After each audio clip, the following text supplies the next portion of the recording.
दुविधा का कारण अपने मन की इच्छा होती है। जब हमारे मन में इच्छाएं और पड़ी हैं और जो ज्ञान हम लोग सुन रहे हैं वो किसी और दिशा में जाता है तो मन में दुविधा पैदा होती है। और दुविधा की ये स्थिति हर जिज्ञासु फेस करता है। तुम ये मत सोचना कि शायद ये स्थिति तुम्हारे साथ ही आ गई है। ये अवस्था सबको फेस करनी पड़ती है जहाँ अंदर मन सांसारिक इच्छाओं से भी खाली नहीं है, पर उधर से उसको ज्ञान भी पसंद आ जाता है, गुरु भी पसंद आ जाता है, गुरु के वचन पर चलना चाहता है। मन की इच्छाएं पीछे खींचती हैं। गुरु जगत को मिथ्या कहता है, मन फिर सद्भावना करता है। गुरु कहता है आनंद तेरे भीतर है, मन फिर बहिर्मुख होता है। इसीलिए दुविधा की स्थिति पैदा होती है। कई बार सच समझ आ जाता है, लेकिन चारों ओर परिस्थितियां ऐसी होती हैं, छूटना चाहते हैं पर छूट नहीं पाते हैं। ये भी एक बड़ी दुविधा खड़ी हो जाती है। मन चाहता है हम भी आज़ाद हो जाएं, फ्री हो जाएं, भगवान को समर्पित हो जाएं, लेकिन फिर पीछे मुड़ के देखता है तो उसके परिस्थितियां उसको अलाउ नहीं करती हैं। फिर सोचता है मुझे क्या करना चाहिए। ये इस प्रकार की दुविधाएं जो मन में उठती हैं, इनका समाधान ज्ञान से होता है। और ज्ञान में भी जब तुम आगे बढ़ो, कभी किसी की नकल नहीं कर सकते हो। तुम अपनी परिस्थितियों के हिसाब से आगे बढ़ोगे और वहीं से उन्नति करोगे। एक पौधा बगीचे में लगाया जाता है, एक गमले में लगाया जाता है। दोनों को खाद पानी मिलेगा, पर दोनों अपने अपने स्थान से अपनी प्रोग्रेस करेंगे। तुम जिन परिस्थितियों में गुरु के पास पहुंचे हो, गुरु तुम्हें तुम्हारी परिस्थितियों से उन्नत करेगा। हर एक का प्रारब्ध का हिसाब किताब, हर एक की क्षमता, बहुत बड़ी बात एक क्षमता की भी आती है कि हम अपने अंदर कितनी क्षमता प्रकट करते हैं। हम कितना तपस्या कर सकते हैं, हम कितना आगे बढ़ना चाहते हैं, सबके ऊपर डिपेंड करता है। गुरु कभी किसी को खींच के जबरदस्ती वैराग नहीं देता है। अभी इतने बच्चे बढ़ते हैं, इतने लोग आते हैं, हर एक स्वतंत्र है गुरु की तरफ से। गुरु ने ज्ञान बता दिया, सच बता दिया, उसके बाद भी किसी का मन जाके संसार में पड़ता है तो गुरु उसको रोकता नहीं। ठीक है, जाओ तुम उधर भी चक्कर मार के आ जाओ। आज तक किसी को कुछ नहीं मिला, तुम्हें भी कहाँ मिलेगा। गुरु ने तो चाहा बच जाए अगला, पर अगला कहता है नहीं, मैं चक्कर मार के देखूंगा, मैं वो मिठाई खा के आऊंगा। कोई बात नहीं, फिर आ जाना। गुरु ने बोला लॉन्ग रूट हो जाएगा, कईयों ने बोला हमको लॉन्ग रूट पसंद है, ठीक है। कईयों ने बोला हम बढ़ना ही इतना चाहते हैं, हम पूरी तरह से आप जैसा जीवन नहीं बनाना चाहते हैं। गुरु ने बोला ये भी ठीक है, जो तुम्हें पसंद आए, तुम्हारी जीवन है, इस पर तुम्हारा अधिकार है। तुम देखो तुम क्या चाहते हो। तुम उधर से मन में संसार की इच्छाएं रखो और इधर भी मंजिल पूरी पाना चाहो तो दुविधा तो आ ही जाएगी दिमाग में। उलझन भी होगी कि हम सुन क्या रहे हैं, हम कर क्या रहे हैं, दिमाग में ये सब भी आ जाता है। अब एक डिसीजन हमको खुद लेना पड़ता है। ग्रस्त में तो महात्मा गांधी भी थे, लेकिन जब उनको गीता समझ में आई तो उन्होंने बैठ के अपनी पत्नी, कस्तूरबा उनका नाम था, जिसको बाद में वो बा बोलते थे और सब भी बा कहने लगे, बा माना माँ। उन्होंने कस्तूरबा से बात की, बोला हम लोग 40 साल ग्रस्त में रहे, अब गीता समझने के बाद मैं अपना जीवन ब्रह्मचर्य में बिताना चाहता हूँ, वैरागी जीवन जीना चाहता हूँ, क्या तुम मेरा साथ दोगी? तो कस्तूरबा ने भी हाँ कर दी। फिर वो रहे इकट्ठे, लेकिन महात्मा गांधी उनको बा ही बुलाते थे। अब उनके अपने अंदर का शौक था, उन्होंने अपने जीवन साथी को भी राजी कर लिया। रामकृष्ण परमहंस 5 साल की बच्ची से विवाह हुआ और पहले ही दिन चौकी पे बिठा के उन्होंने उसकी पूजा की। एक दिन भी वो उनके साथ पत्नी की तरह नहीं रहे।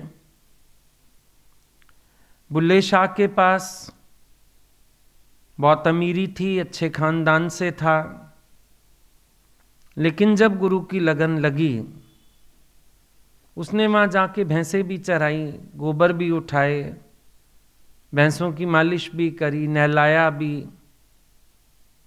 उसने सब सुख वैभव भुला के स्वयं को तपस्या में लगा दिया।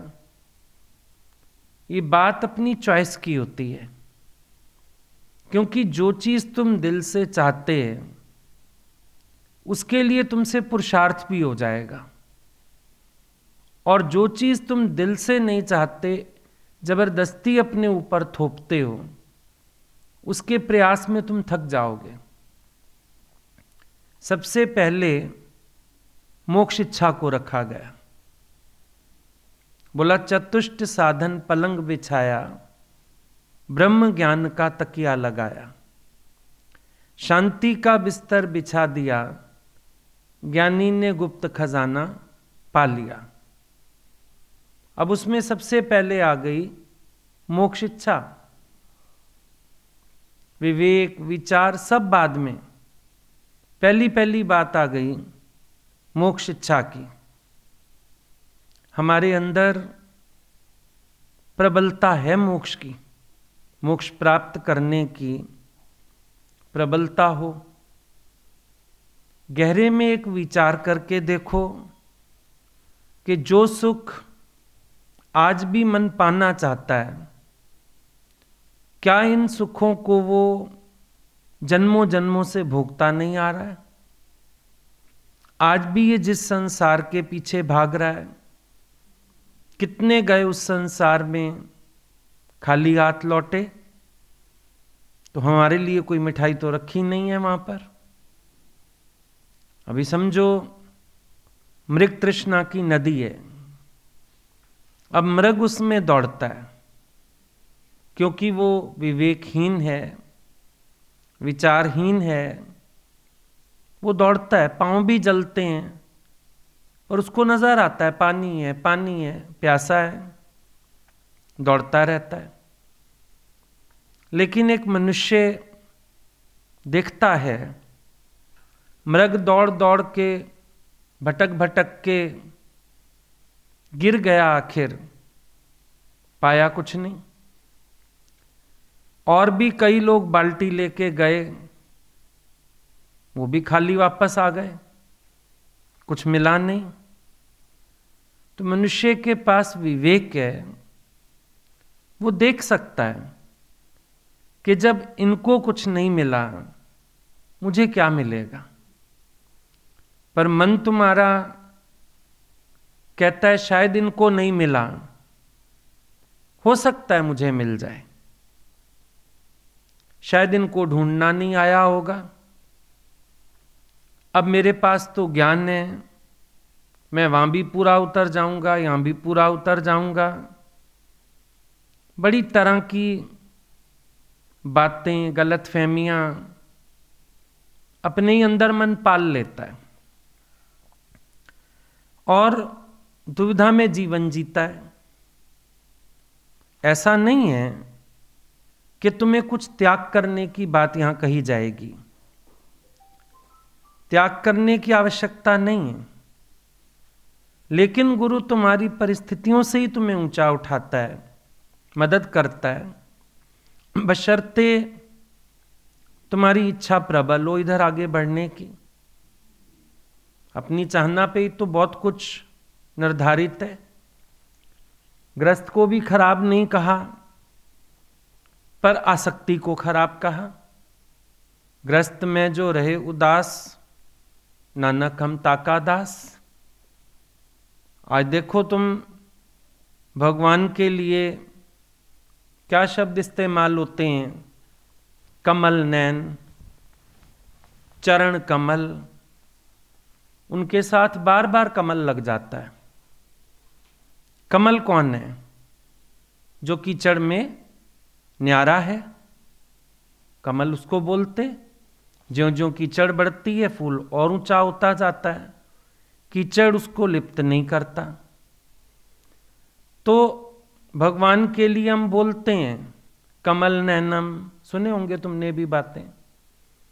चरण कमल में वास दो भगवान मेरे को। तो मतलब क्या है? उनका गुण निर्लिप्ता है। अब उनके चारों ओर माया दिखती है। हमारे जो देवी देवता हैं जिनको पूजते आए आज तक, उनके चारों ओर भी माया तो दिख रही है। किसी का वैकुंठ धाम बना हुआ है, सर्वई सुख है जहां स्वर्ग है।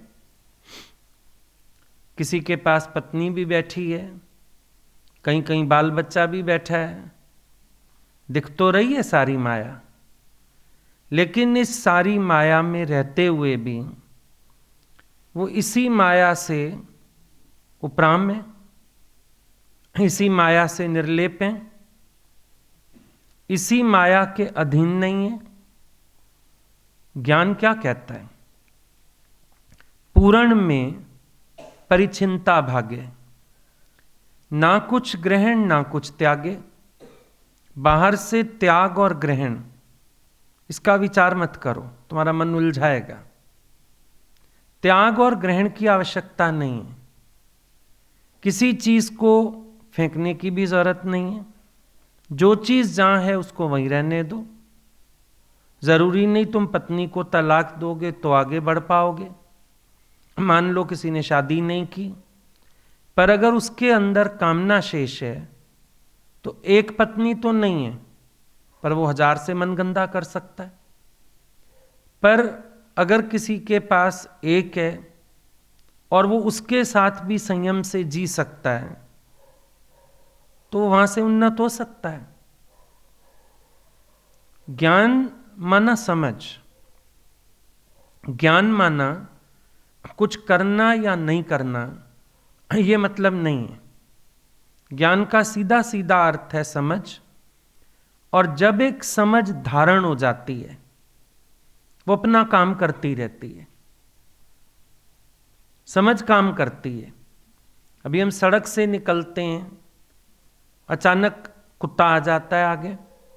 अब हमें समझ है कि कुत्ता काट सकता है, हमें समझ है इसके काटने से 14 टीके लगते हैं। हम फटाफट अपना बचाव करते हैं, कुत्ता दिखे भी दूर होके निकलते हैं, भौंके भी ना, चाहे वो लेटा हुआ है, हम बच के निकलते हैं। यानी जो समझ हमारे अंदर पड़ी हुई है वो समझ अपना काम करती है। ज्ञान है समझ। जब ये समझ भीतर उतर जाती है, ये आपको अपने आप ही संसार में सही मार्ग देती जाती है। गुरु कोई गाइडलाइंस नहीं देगा कि तुम ऐसे चलो, ऐसे नहीं चलो, ये करो, ये नहीं करो। गुरु ऐसी गाइडलाइंस नहीं देगा। पर गुरु क्या देता है? गुरु विवेक देता है, और वो तुम्हें एक बात बोलता है कि तुम्हारा विवेक तुम्हें चलाएगा। वो नहीं कहता तुम्हें मैं चलाऊंगा, पर वो कहता है तुम्हें तुम्हारा विवेक चलाएगा। मैंने तुम्हें जागृत कर दिया, अब तुम अपनी जागृतियों में रहो, तुम अपने ज्ञान में रहो, तुम अपने निश्चय में रहो, तुम अंदर से सुजाग होकर के चलो। खराब कुछ भी नहीं है, संसार में भी कुछ खराब नहीं है। आज आपके शास्त्र आपको ग्रस्त में रहने के भी नियम बताते हैं। गीता में तो भगवान बोलते हैं धर्म विजूद काम भी मैं बनाऊं। इसका क्या अर्थ है? कि जहां पर संतान उत्पत्ति के लिए गृहस्थियों को एक आज्ञा दे दी गई, खींचातानी ज्ञान नहीं है कि तुम घर में ना रहो, बीवी बच्चों के साथ ना रहो, तुम कमाओ नहीं, तुम ऐसा ना करो। अब तुम किसी ऐसे व्यक्ति से कंपैरिजन मत करो जिसकी परिस्थितियां तुमसे अलग हैं। तुम्हारे लिए तुम्हारा डोज है। डॉक्टर के पास जाके हम कभी ये नहीं कहते डॉक्टर साहब उसको लाल गोली दी मेरे को भी दो, उसको तो इतनी सुंदर वाइट वाइट गोलियां दी हैं मोतियों जैसी, मुझे क्यों नहीं दे रहे हो? तुम्हारी बीमारी फर्क है, उसकी बीमारी फर्क है। डॉक्टर ने चेकअप कर लिया, जो तुम्हारे लिए उचित दवाई है वो तुम्हें देगा। और ये भी हो सकता है कि तुम्हें दवाई की आवश्यकता ही ना हो, तुम्हें मना कर दे कि बस बहुत खाली दवाई, अब जरूरत नहीं है, थोड़ा परहेज कर, ध्यान रख, और बिना दवाई के तू जी सकता है। संभव है। ऐसे गुरु के पास भी हर एक के लिए एक अलग दवा है, एक सी दवा नहीं है। तुम्हारी अपनी बात है, दूसरे की अपनी बात है, सबके लिए अलग दवा है।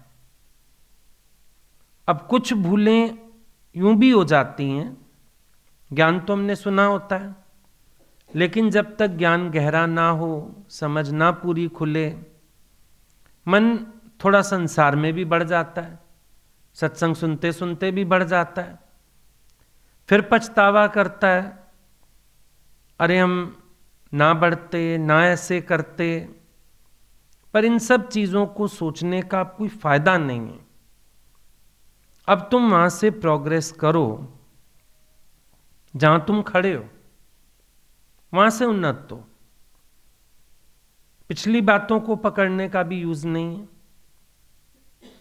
कुछ व्यर्थ विकल्प करने का भी फायदा नहीं है।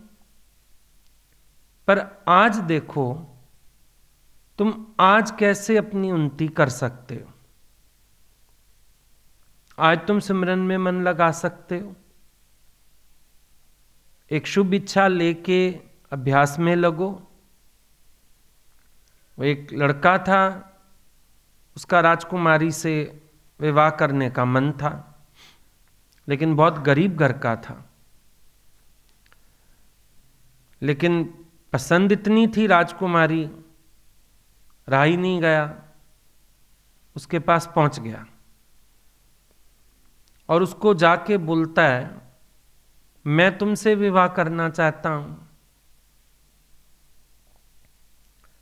राजकुमारी को भी लगा आशिक तो सच्चा है, रिस्क उठा के आया है, हो सकता है मैं सैनिकों को आज्ञा दे के इसकी पिटाई करवा देती, मेरा पिता इसको मरवा ही देता, जेल में डाल देता, आशिक तो सच्चा है,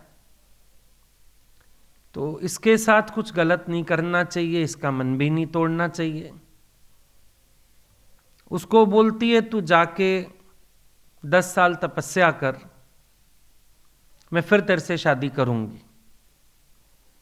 वो इतना दीवाना था उस लड़की का, तपस्या में लीन हो गया जाके।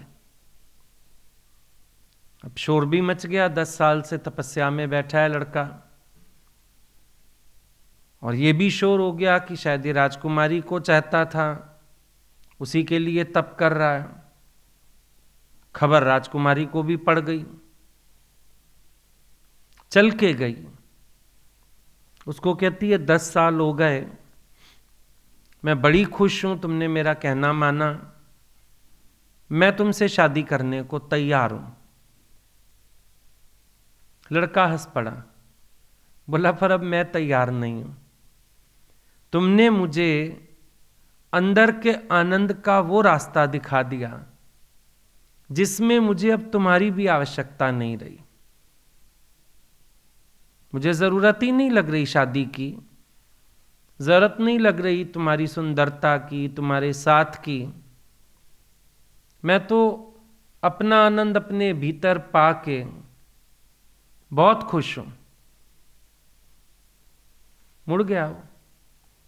तो एक बात समझ सकते हो कि आज की परिस्थितियों में भी तुम सिमरन में मन तो लगा ही सकते हो ना, बाकी बातें बाद की, क्या होगा क्या नहीं होगा, कैसे चलेंगे क्या करेंगे, अभी फिलहाल आज की परिस्थितियां क्या कह रही हैं।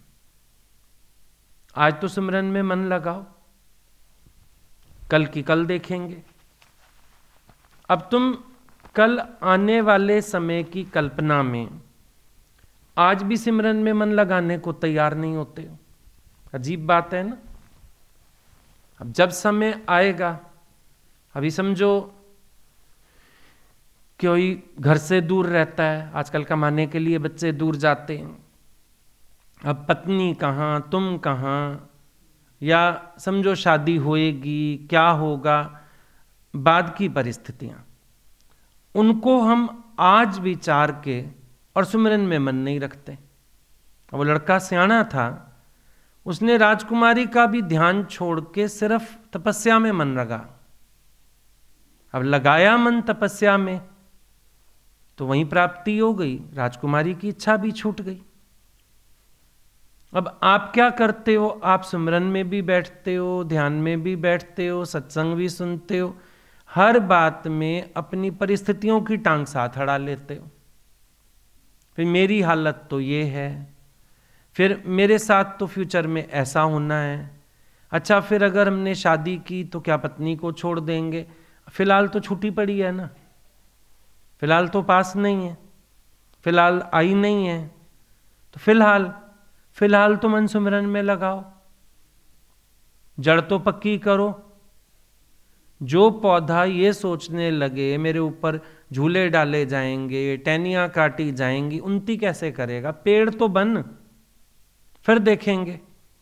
और क्या पता तो इतना मजबूत पेड़ बन जाए कि लोग झूले डाल के खा के चले भी जाएं, तेरी खाल का बाल भी बांका ना कर सकें, तो इतना मजबूत हो जाए, कुछ भी तो संभव है। भगवान राम ने ज्ञान सुना, क्या वो मजबूत नहीं हो गए? राजा जनक ने ज्ञान सुना, क्या वो ग्रस्त में निर्लेप होके नहीं रहे? भगवान कृष्ण स्वयं ग्रस्ती, 16,100 रानियां, लेकिन अपने गीता के ज्ञान के कारण वो आनंद में थे या नहीं थे? विचार करके देखो। अभी समय किस चीज का है? अपने ज्ञान को पक्का करने का, सुमिरन पक्का करने का। पहली बात तो ये। अब जो बच्चा पढ़ाई करते समय बस ये सोचता रहे मैं डॉक्टर बनूंगा, इंजीनियर बनूंगा, या छोले बेचने जाया करूंगा, या रेड़ी लगाया करूंगा, पढ़ेगा वो? बाद में देखेंगे प्रारब्ध क्या खेल दिखाती है। और ये भी हो सकता है मन लगा के अगर पढ़े, इब्राहिम लिंकन का बाप तो मोची, बेटा प्रेसिडेंट कंट्री का, संभावना तो ये भी है। जरूरी नहीं कि जिन लोगों ने संसार में पैर रखा वो गिरे ही। दादा भगवान जैसे चढ़ गए, गीता भगवान जैसे चढ़ गए। दादा भगवान, गीता भगवान के अलावा रामकृष्ण का मिसाल, विवेकानंद का मिसाल, राजा जनक का मिसाल, भगवान कृष्ण का मिसाल, नहीं चढ़ गए? ये तो कोई बात ही नहीं है कि अगर तुम एक काम को शुरू कर बैठे हो तो वहां से रास्ता नहीं है। आजकल देखो कितनी सुविधा है, नेविगेशन पे वो मोबाइल में डाल लेते हो, गूगल मैप होता है ना, कहीं भी जाना है। पर उसको इतनी सियाणी है वो कि तुम गलत गली भी मुड़ जाओ वहां से भी रास्ता दिखा देती है, रीरूट कर लेती है अपने को, इतनी मुड़ी हुई है वो। फटाफट अपने को, तुमको नहीं गाली देती, अरे मैंने कहा था लेफ्ट मुड़, राइट मुड़ गया गधा कहीं का, बोलती है? नहीं, कुछ नहीं कहती वो बेचारी। फिर राइट से रास्ता ढूंढ देती है, रीरूटिंग आ जाता है, मैं दोबारा रूट ढूंढती हूँ, रुको अच्छा यहां से चलना है, यहां से ढूंढ देती हूँ रास्ता, तुम्हें दे देती है ना। ये क्या बता रहा है? जब तुम्हारे गूगल के पास इतनी अकल है कि तुम जहां खड़े हो वहां से रास्ता ढूंढ के तुम्हें, और शॉर्ट रूट लेके तुम्हें मंजिल पे ले आती है, ईश्वर में तेरा विश्वास क्या कहता है? तुम एक बात बताओ, तुम्हें जितना उस नेविगेशन पे विश्वास है इतना विश्वास ईश्वर में नहीं है। अगर वो तुम्हें ढूंढ के ले आता है सही रास्ते, क्या ईश्वर तुम्हें नहीं लाएगा सही रास्ते? तुम चलो तो सही, तुम विश्वास तो रखो, जो भी परिस्थितियां तेरी होंगी वो वहां से रीरूट करके भगवान रास्ता बना देगा तुम्हारा। मीरा के लिए नहीं रूट्स बने, अच्छी भली कुआरी लड़की, खेलती खाती, खाम खा बहन की शादी का झमेला पड़ गया और ये ब्याही गई। बहन ने सुसाइड कर लिया, 2 बारातें आ गई दरवाजे पे, बाप कहीं और रिश्ता तय कराया, भाई कहीं और कराया, 2 बारातें दरवाजे पे। लड़की ने सुसाइड कर लिया, एक बारात चली गई वापस, दूसरे अड़ गए, बोले हमको दूसरी बेटी दो, हम तो खाली नहीं जाते। ऐसे मीरा पहुंच गई, रास्ता तो बिगड़ गया। वो तो अच्छी भली बचपन से गीत गा रही थी, मौज में थी, कृष्ण से प्रेम लगाया हुआ था, गलत गली मुड़नी पड़ी। मुड़ी क्या, मोड़ दी गई बेचारी, उठा के उसको वहां पहुंचा दिया, लोगों के बीच ससुराल पहुंच गई। लेकिन कृष्ण ने क्या वहां से रूट नहीं निकाला? निकाला ना। हालतें भी आईं, परिस्थितियां भी आईं, अपमान भी हुआ, निंदा भी हुई, सहना भी पड़ा। अब ठीक है, गलत गली मुड़ गए हैं तो झटके वटके थोड़े तो आएंगे, सुनने पड़ते हैं, सहने पड़ते हैं। गीता भगवान को अगर गुरु ने ही आज्ञा दे दी कि अच्छा तुम माया में जाके वहां से निकल के आओ, तो क्या उन्होंने सहन नहीं किया? बहुत सहन किया, बहुत लड़ाइयां हुई उनके घर में, तलाक की नौबतें आ जाती थी बार बार। ये तो बाद में सारे भगवान हो गए ना, साथी बन गए और सब। अब उस समय तो जिसने शादी की उसने भी अपनी इच्छा से की। अब अगला व्यक्ति तो कहेगा ना मेरे को पत्नी का सुख दो, बेटे का सुख दो, तो कहेगा, जब तक समझ ना आ जाए पूरी बात। तो उतने तक तो संघर्ष चला ना उनके जीवन में, सास के साथ भी चला, पति के साथ भी चला, सबके साथ चला। और ये तो कुछ मोटी मोटी बातें हमें पता है, लेकिन ग्रस्त में बैठा व्यक्ति थोड़ा ही प्रयास करता है छूटने का तो कितनी बातें आती हैं। अब नई नवेली बहू आके और वो अपना सत्संग करे, क्या होगा? लेकिन ठीक है, अब जब हमने रास्ता एक चुन लिया, गलत सड़क पे आ गए हम, अब फिर खड्डे हैं, खाइयां हैं, पार तो करनी पड़ेंगी। फिर बजाय ची ची करने के एंजॉय करो उनको, जो उतार चढ़ाव आ रहे हैं। लेकिन ये पक्का है फिर रास्ता बन जाता है। पर आज गीता भगवान सारी दुनिया के भगवान कहला रहे हैं। दादाजी गृहस्थी थे, कल तो बताया उनकी पत्नी को कितना अंदर में गलत ख्याल आ गया, सारा दिन स्त्रियों के साथ बैठा रहता है, बीमार हो गई टेंशन में। उसको तो ये लगता था मेरे पति का चाल चलन अच्छा नहीं, औरतों के साथ बैठा रहता है सारा दिन, मेरे से उल्टा कटा रहता है और औरतों के साथ लगा रहता है। दिमाग में कितनी गलत खेचल आ गई। दादाजी ने सहन नहीं की। गीता भगवान बोलते थे, बोले हम लोग सारे बच्चे बैठ के बोलते थे हमारी तो शादियां नहीं होनी, हमारा बाप इतना बदनाम है दुनिया में, सारे लोग बोलते थे दादाजी के लिए, औरतों के बीच बैठा रहता है, औरतों के बीच बैठा रहता है। तो आई ना बातें, लेकिन वहीं से रूट भी निकला। कैसे निकला? गीता भगवान घर में ही एक बच्चे ने पहचान लिया, गीता भगवान के माध्यम से दुनिया ने पहचाना, दुनिया के माध्यम से पत्नी ने पहचाना, लास्ट में आरती उतारी। रास्ता तो निकला वहां से भी। तुम लोग एक तो हर जगह उलझ के खड़े हो जाते हो, शायद अब रास्ते ही बंद हो गए। चाह वाले के लिए रास्ता बंद नहीं है। हाँ, किसी की चाह में खोट है, उसके लिए फिर नहीं है रास्ता। हमको इतना पता है, एक सत्संग तक भी किसी को आना है ना, सच्ची चाहत वाला आ जाएगा। जिसकी चाह में ही खोट है, उसके आगे प्रकृति रोज एक नया खेल खड़ा कर देगी। हमको कभी कोई कारण बताना चाहता है ना, हम हंस देते हैं। हम कहते हैं, वो बच्चे ने बोला माँ को, मम्मी कहानी सुनाओ। बोला बेटा थोड़ी देर रुक जा, अभी तेरे पापा देर से आ रहे हैं, आज अभी कहानी सुनाएंगे कहा के। वो सुन के सो जाइयो। तो जितनी कहानियां लोग सुनाते हैं, सब उनकी चाहत का खोट है, झूठी कहानियां करते हैं। अगर तुम्हारी चाहत सच्ची है, परमात्मा रास्ता कहीं से भी निकाल देता है, कोई टेंशन वाली बात ही नहीं। हाँ, अपनी चाहत में ही खोट ले आओ, तुम अपना उद्देश्य बदल दो, भगवान के प्यार को सांसारिक प्यार से बदल दो, फिर हरि क्या करे तो खुदा क्या करे। जानवरें अगर हरकतें अगर हम जानवर सी करें तो हरि क्या करे, खुदा क्या करे, गुरु क्या करे, कोई कुछ नहीं कर सकता। पर जिसकी लगन सच्ची है, उसके लिए रास्ते बहुत हैं। भगवान उसके आगे से माया ही हटा देता है। कोई लगन तो सच्ची रखे। अगर कहीं पर ऐसा होता है कि लगन सच्ची है, लेकिन बच्चा कोई गलत संकल्प कर बैठा, माया में फंस गया, तो भगवान क्या करता है?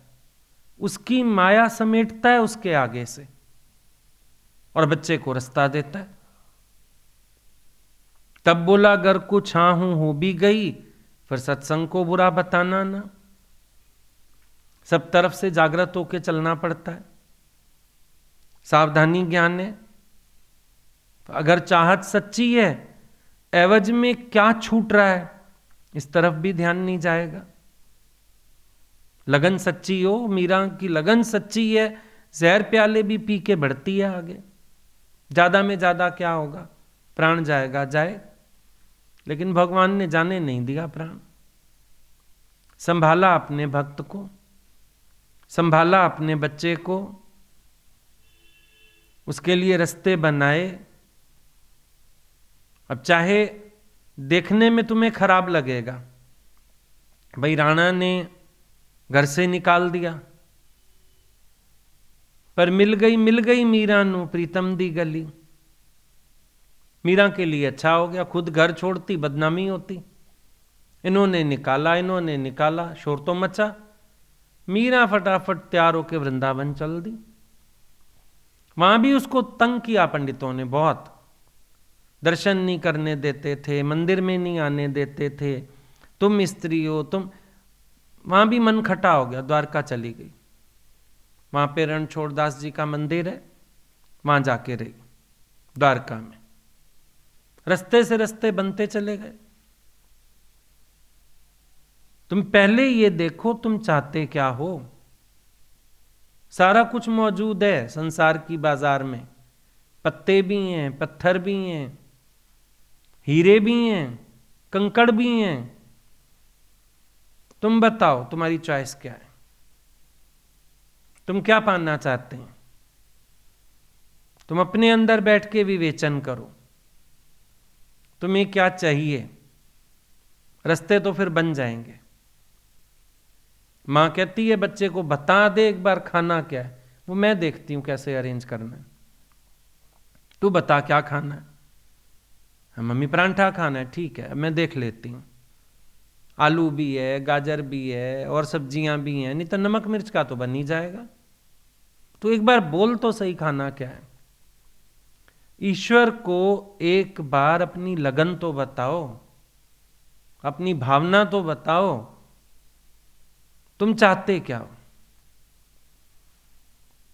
कभी बैठ के तुमने डीपली ये विचार ही नहीं किया मुझे चाहिए क्या? सत्संग में ऐसे चलते फिरते आ गए, फिर विचार तो करो, व्हाट्स माई नीड, कहां पहुंचने का है मुझे?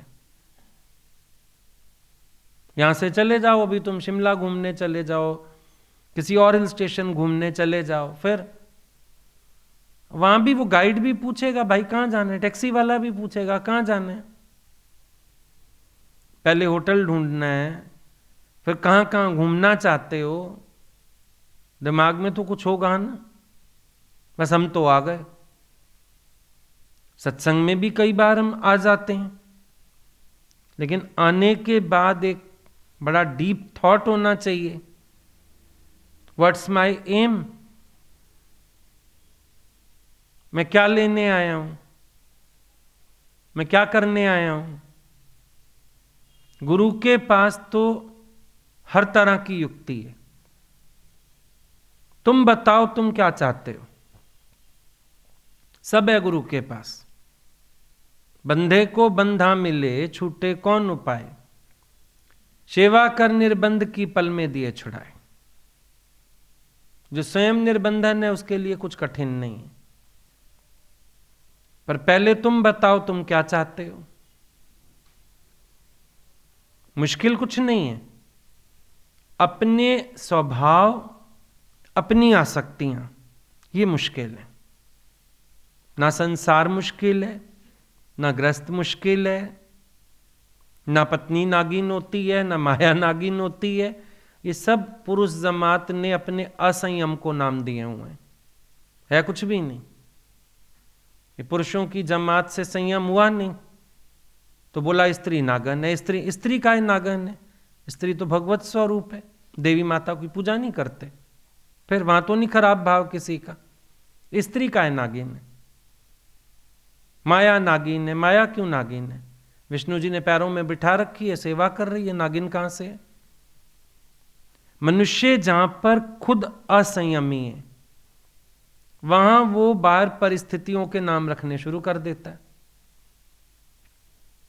अदरवाइज तो कुछ भी खराब नहीं। ईश्वर ने क्या गलत बनाया है? कुछ गलत नहीं बना। ग्रस्त भी बुरा नहीं।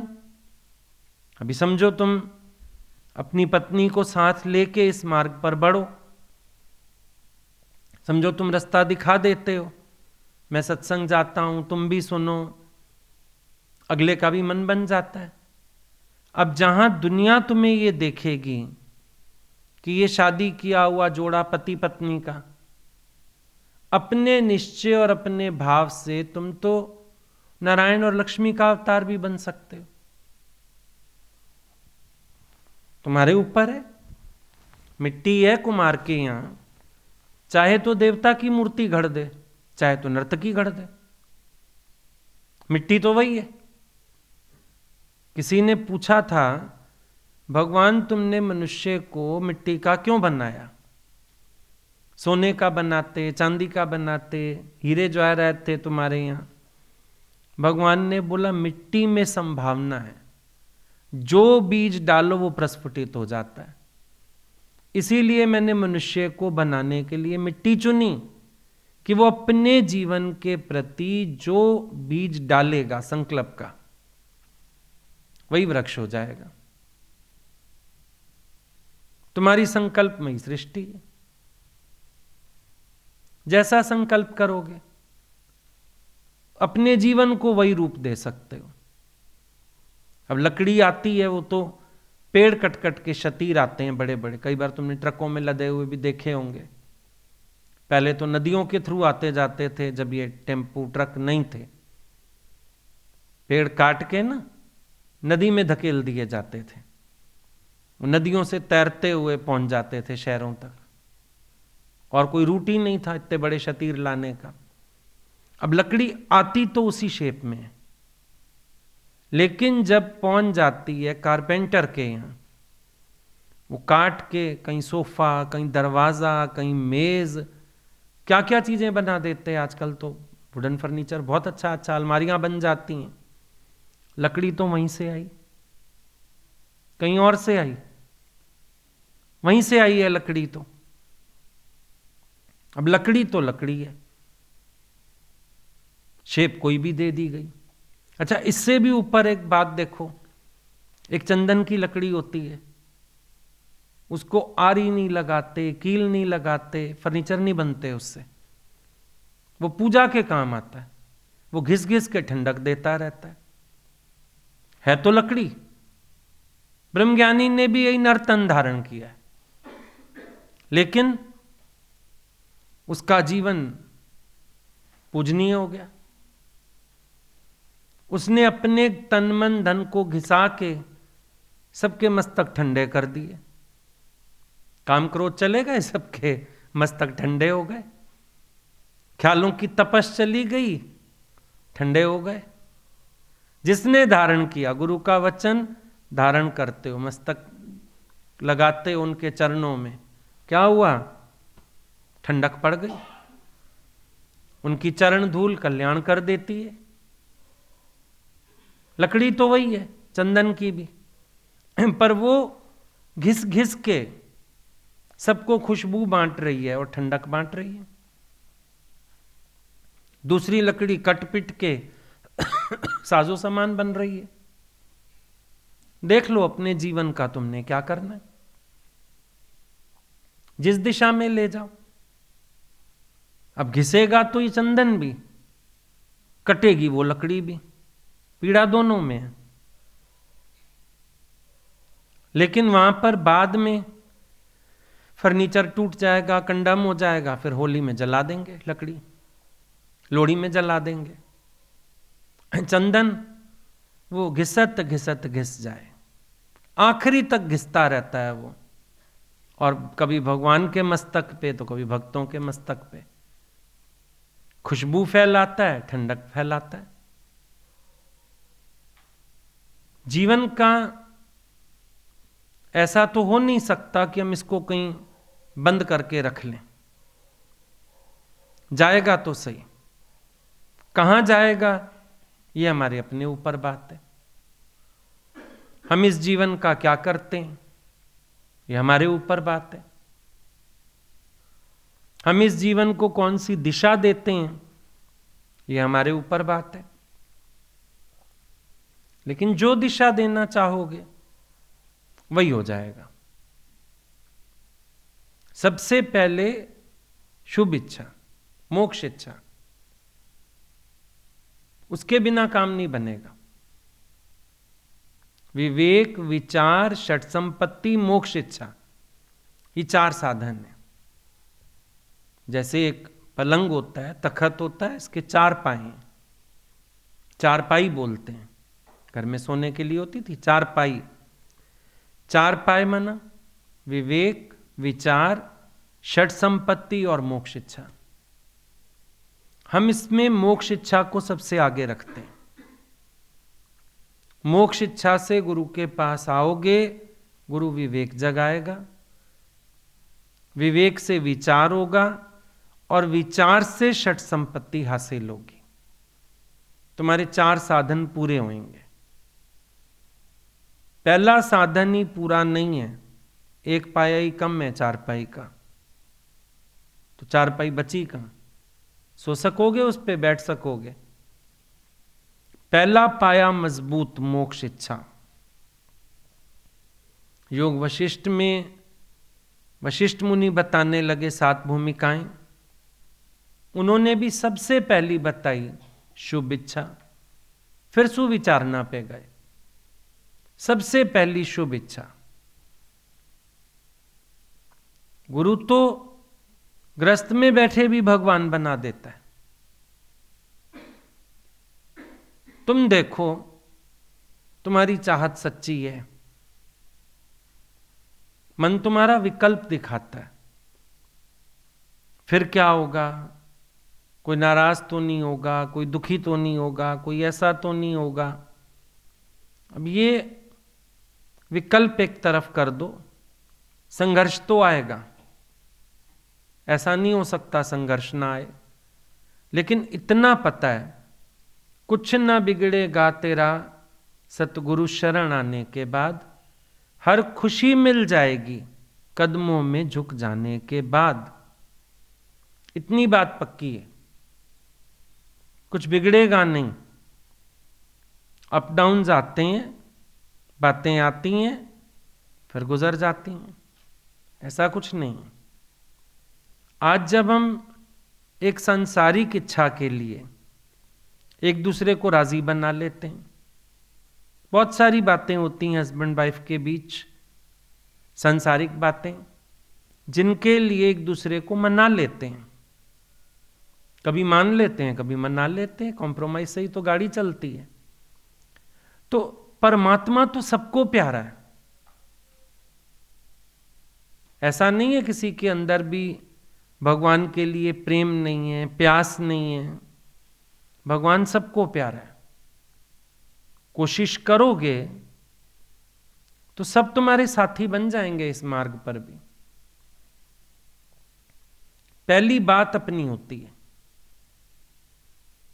औरों को ब्लेम मत करो, औरों को मत छेड़ो, सबसे पहले अपने को देखो। अगर मेरी लगन सच्ची है, मेरा शौक पूरा है, मेरी प्यास सच्ची है, परमात्मा मेरे को रास्ता देगा और बहुत अच्छे से रास्ते बनते हैं। लगन होनी चाहिए। हमारे पास एक प्रेमी आते थे, बहुत साल का साथ रहा, अभी तो शरीर शांत हो गया उनका, शायद 20-25 साल का साथ रहा उनका हमारे साथ। लेकिन जब शुरुआती समय था, घर में बंधन था बहुत, हस्बैंड भी पसंद नहीं करते थे, आगे बहू विपरीत, बेटे विपरीत, बहुत झमेला था। लेकिन सत्संग से एक दिन भी छुट्टी नहीं। हमने एक दिन पूछा कि आप कैसे निकल के आते हैं सुबह सुबह, सारी घर में होते हैं। बोले मैं क्या करती हूँ, झाड़ू लगाती हूँ, झाड़ू लगाते लगाते कूड़ा बाहर ले आती हूँ सारा, दुपट्टा पहले बाहर रख जाती हूँ। बाहर आए, झाड़ू लगाते लगाते दरवाजा बंद कर दिया कि मिट्टी ना आए अंदर, झाड़ू फेंका वहीं, चुन्नी उठाई और सत्संग। जाके बोला जाके देखी जाएगी, हस्बैंड चले गए होंगे, बेटे चले गए, मेरे लिए कुछ छुट्टी करके तो बैठा नहीं होगा, सारे काम पे चले गए होंगे, बचेगी एक बहू, देख लूंगी, 2-4 बोलेगी, ज्यादा में ज्यादा फुल्का नहीं देगी, बना खा लूंगी। तो लगन वाले के लिए पर्वत भी धूल हैं, कांटे भी फूल हैं। लगन होनी चाहिए। और बड़ी उम्र थी, फिर भी पैदल इतनी दूर से आ जाना, फिर चले जाना, क्योंकि पर्स उठाएं पैसे उठाएं तो पता चल जाएगा।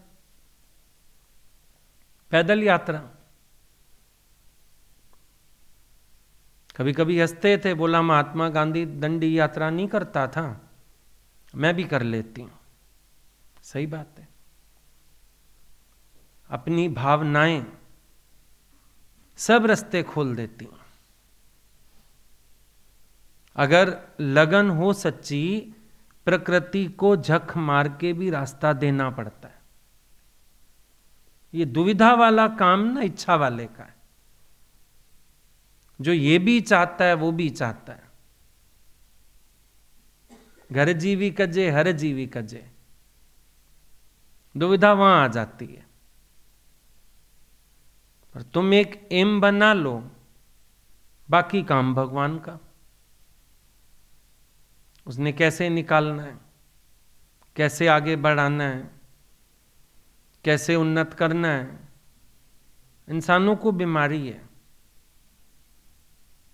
दोनों चीज साथ चाहते हैं।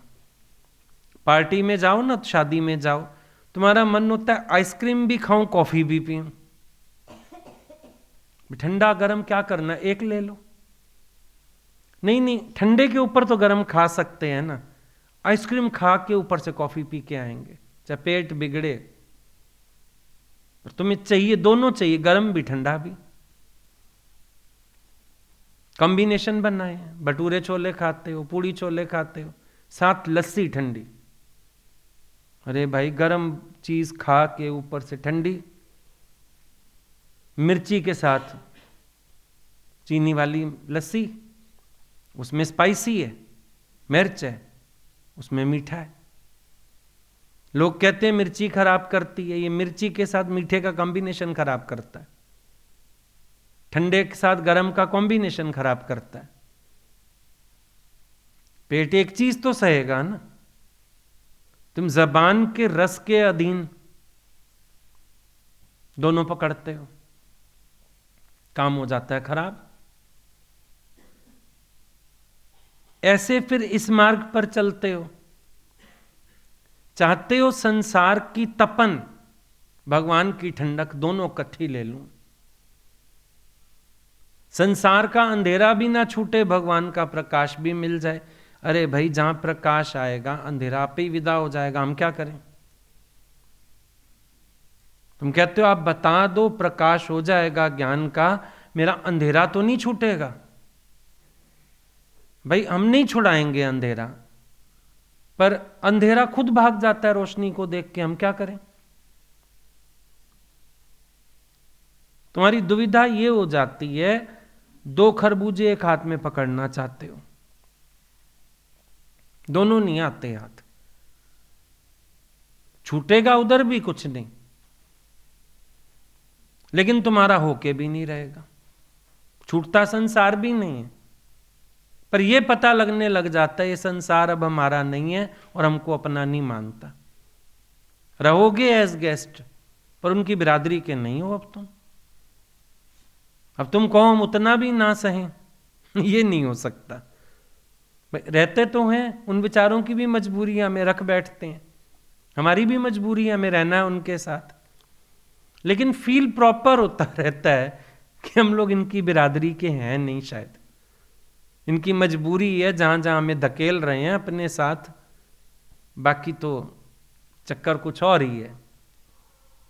अब थोड़ा सा अपमान भी ना सहें, इग्नोरेंस भी ना सहें, सारे काम तो नहीं हो सकते।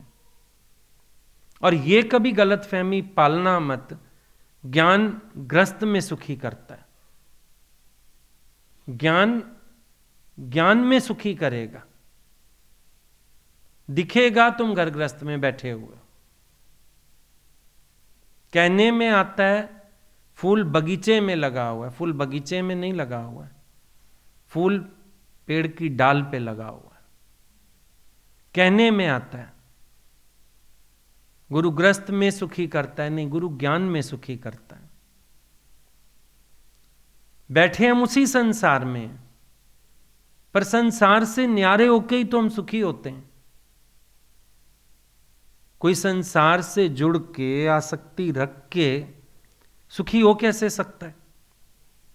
ज्यों ज्यों निरासक्त योग को प्राप्त होते जाते हो, सुखी होते जाते हो। अब आपका मन डराता है, गुरु छुड़ा देगा, छुड़ाएगा गुरु नहीं, पर तुम्हारा वैराग्य तुम्हें थोड़ा तो दूर करेगा अंदर से, बाहर से तो निभेगा सब, क्योंकि बाहर से त्याग करोगे तो अर्जुन वाली स्थिति हो जाएगी, वो गुरु नहीं करवाता, लेकिन अंदर से निर्लेपता वाली बात तो होगी ना, उसमें कौन बड़ी बात है। और फिर कुछ बड़ा पाने के लिए अगर कुछ छोटा छूटता भी है तो कोई बुराई वाली बात भी नहीं है उसमें कि हम अपने को ब्लेम करें।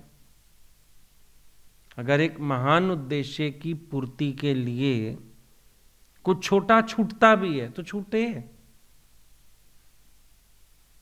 गुरु नानक देव जी ने भी तो शादी की, कराई, मतलब उनकी भी कराई गई जबरदस्ती, करा लो भाई।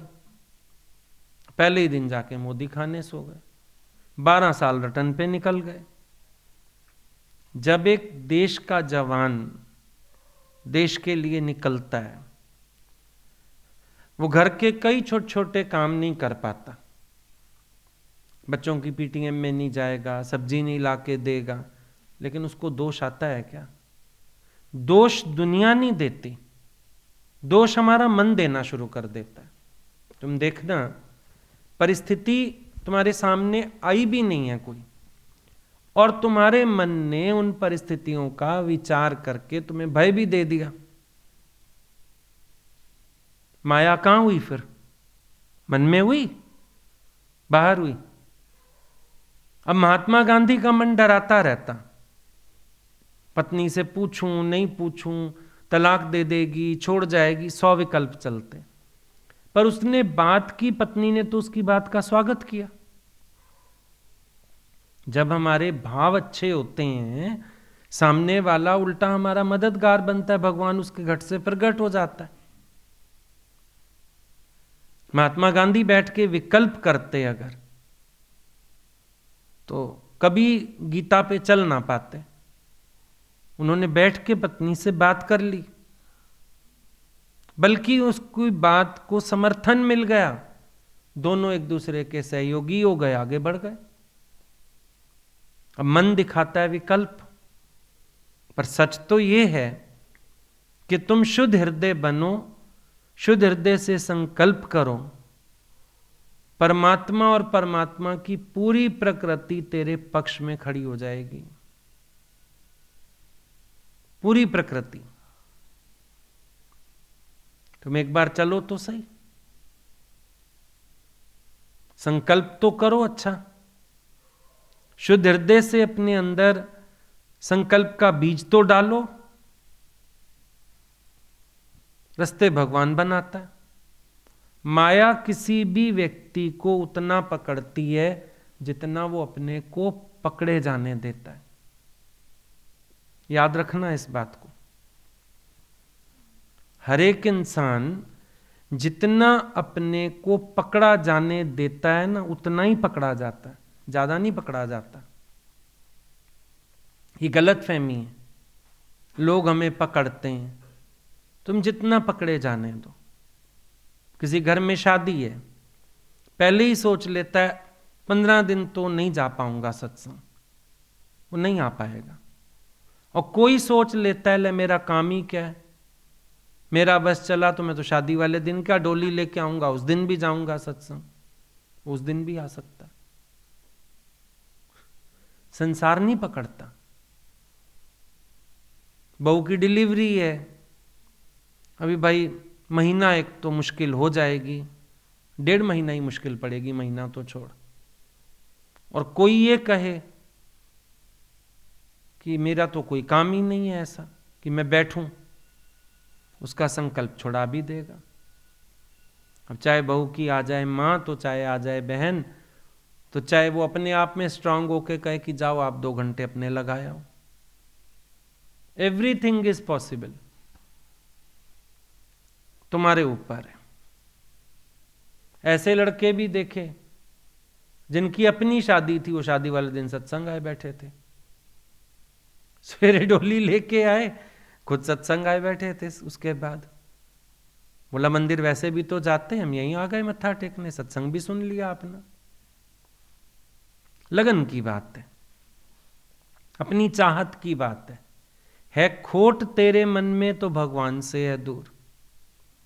नहीं तो जहां याद करो भगवान वहीं। कहां जाना है भगवान ने, वो तो वहीं है जहां तुम याद कर लो। तुम्हारी भावना पे सारा खेल निर्धारित है। यहां कुछ छोड़ना नहीं है, कुछ पकड़ना नहीं है, कुछ भी नहीं करने का है। क्या है त्याग? अष्टावक्र गीता में बोला जगत का त्याग क्या है? बोला मिथ्या को मिथ्या जानना ही मिथ्या का त्याग है। सुख बुद्धि निकल गई, जब मिथ्या जान लिया सुख बुद्धि निकल गई।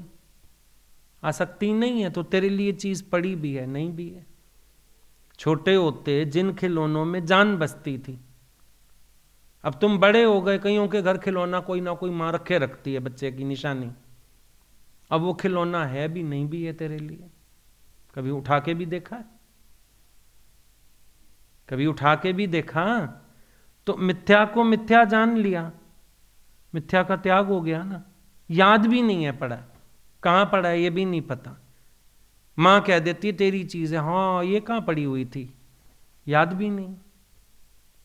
ऐसे जब मिथ्या जगत को मिथ्या जान लिया, सुख बुद्धि हट गई तुम्हारी, तो जहां जो चीज है, भले रहे पत्नी रहे, बच्चा रहे, धन रहे, संसार रहे, जहां है रहे, मैं प्रयोजन रहे तू अंदर से, तो किसी के होने से भी तकलीफ नहीं है, ना होने से भी तकलीफ नहीं है, ना जीते हुओं का शोक है, ना मरे हुओं का शोक है। पत्नी जीवित है तो भी शोक नहीं है, आए मरे तो मैं अकेला होके भगवान का बन जाऊं, और मरे हुओं का भी शोक नहीं है, चली गई, आसक्ति ही नहीं थी, चली गई तो चली गई, अपना स्टेशन आया उतर गई ट्रेन से, खत्म बात।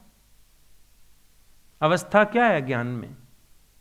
ज्ञानी की अवस्था है वो आपसे आप में संतुष्ट है, अपनी आत्मा में रमण करने वाला है, दिखेगा संसार में विचरण कर रहा है, लेकिन विचरण ही कर रहा है। जैसे विंडो शॉपिंग, आजकल मॉल्स में चले जाओ, खरीदा तो कुछ जाता नहीं, महंगा भी बहुत, और इतना सबके पास हो गया, जरूरत ही नहीं है, कितनी चीज चाहिए। तो घूमने चले भी जाओ, क्या करते हैं, विंडो शॉपिंग करके आ जाते हैं। ये साड़ी अच्छी लग रही है, ये सूट अच्छा लग रहा है, ये टाई सुंदर लग रही है, ये शूज कितने प्यारे आ गए हैं आजकल। बस सारी विंडो शॉपिंग करके 2-3 घंटे बाद खा पी के थोड़ा बहुत अपना गाड़ी में बैठे घर आ गए, थैला एक नहीं हाथ में। पहले बाजार जाने का मतलब होता था थैले लेके आना, आजकल बाजार जाने का मतलब थैले लेके आना जरूरी नहीं है। इतने बड़े मॉल में जहां 1000 दुकानें इकट्ठी थी, वहां से भी खाली हाथ आ गए, बाजार से निकला हूं, खरीदारी नहीं। अब बैठो संसार की बाजार में, अगर आसक्ति नहीं है, अब ज्ञानी विंडो शॉपिंग करता हुआ निकल जाता है, विचरण। सारी इंद्रियां भी स्वस्थ हैं, विषय भी हैं संसार के, माया भी है, पर वो विंडो शॉपिंग करता हुआ निकल जाता है। Window shopping means no shopping. जैसे बर्थ सूट मीन्स कोई कपड़ा नहीं, बर्थ सूट क्या था, पैदा हुए तो नेकेड थे, तो बर्थ सूट माना कोई सूट नहीं। विंडो शॉपिंग माना जहां खरीदा कुछ भी नहीं बाहर से, बस। ज्ञानी ऐसे जगत में विंडो शॉपिंग करता हुआ निकल जाता है। उसको बोल दिया गीता में, अष्टावक्र गीता में, खाता हुआ, पहनता हुआ, सूंघता हुआ, स्पर्श करता हुआ लोक दृष्टि में आता है, पर उसका मन अंदर हर प्रकार की खेचल से खाली है। स्थिति तो ये है ज्ञान में जो बनानी है। तो आप अपने एम की तरफ ध्यान दो, अगर एम बनाया है तो बाकी सब गुरु पे छोड़ दो, वो अपने आप ले जाएगा। पहाड़ों पे जाओ ना, तुमसे ड्राइविंग नहीं होगी, जैसे उधर चले जाओ, कुल्लू मनाली साइड चले जाओ, वो आगे रोहतांग पास है। अब अपनी गाड़ी चलाने में डर लगता है, हाइट है, तो वहां के परफेक्ट ड्राइवर हैं, तुम गाड़ी कर लो, उनकी जीप कर लो, बिठा के ले जाएंगे, घुमा के ले आएंगे। डेजर्ट सफारी होती है दुबई में, अब तुम अपनी गाड़ी ले जाओ, रेत के ऊपर फंसे खड़े होगे, वापस आने के ही नहीं। उनके साथ बैठ के चले जाओ, पूरा ऊपर नीचे इधर उधर खूब एंजॉय कराते हैं, फिर वापस ले आते हैं सड़क पे, डेजर्ट सफारी हो गई। तो जो एक ड्राइवर है ना, उन रास्तों का जानकार, उसको सौंप के हम एंजॉय भी कर सकते हैं लाइफ, और एम भी पा सकते हैं। अपनी दाल खिचड़ी पकानी बंद करो, अपने मन का शोर साइड करो, तुम गुरु को अपना उद्देश्य बताओ, वो अपने आप तुम्हें निकाल ले जाएगा। इस भंवर से और कोई नहीं निकाल सकता सिवाय गुरु के। आई बात समझ में?